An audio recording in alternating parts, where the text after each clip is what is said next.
चेचक या small pox एकमात्र मानव रोग है जिसे हम मिटा पाए हैं। क्या हम कोविड-19 को भी खत्म कर पाएंगे?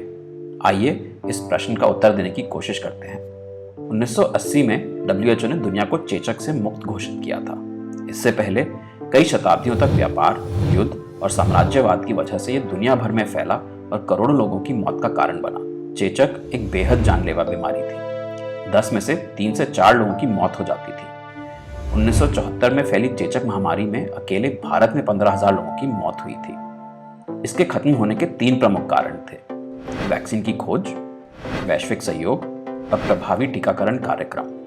18वीं सदी के अंत में एडवर्ड जेनर नाम के एक वैज्ञानिक ने चेचक से लड़ने के लिए एक वैक्सीन का इजाद किया। यह दुनिया की पहली वैक्सीन थी। 1950 तक उत्तरी अमेरिका और यूरोप से चेचक पूरी तरह से खत्म हो चुका था। हालांकि एशिया, अफ्रीका और दक्षिण अमेरिका के कई देशों में अभी भी चेचक आम था। जब तक कि यह हर जगह से खत्म नहीं हो जाता, यह हर किसी के लिए खतरा था। इसलिए 1967 में WHO ने चेचक को हमेशा के लिए मिटाने के लिए एक वैश्विक योजना बनाई। राष्ट्रों ने WHO और एक दूसरे का साथ दिया और इस वैश्विक अभियान ने मई 1980 तक इस बीमारी को पूरी तरह से मिटा दिया। तो क्या हम कोविड-19 के लिए भी ऐसा कर सकते हैं? आइए तीनों कारकों को देखते हैं। वैक्सीन की खोज, ये अब समस्या नहीं है। वैज्ञानिकों ने रिकॉर्ड समय में कई सुरक्षित और प्रभावी वैक्सीन बनाकर अद्भुत काम किया है। दूसरा, वैश्विक सहयोग।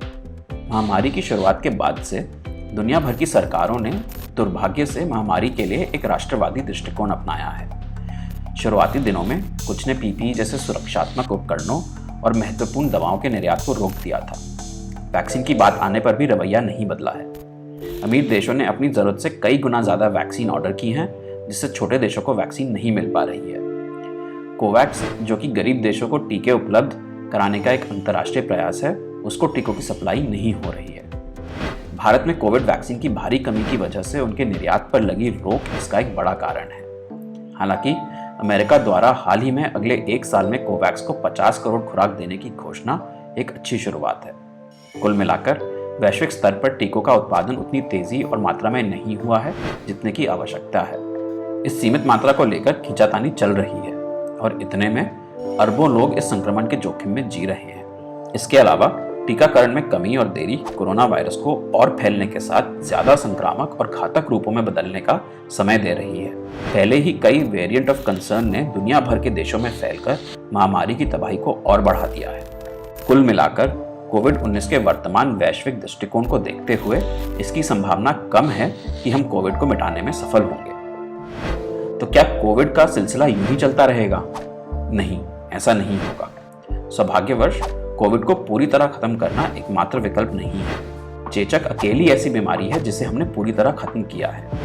बीमारियों को मैनेज करना सीखना हमारे लिए अधिक सामान्य है और एक्सपर्ट्स का मानना है कि कोविड-19 के साथ भी यही होगा। देर सवेर ही सही टीकाकरण होगा। शायद आने वाले समय में कोविड की दवाई भी बन जाए, लेकिन हम मैनेज कर लेंगे। लॉकडाउन और क्वारंटीन खत्म होंगे।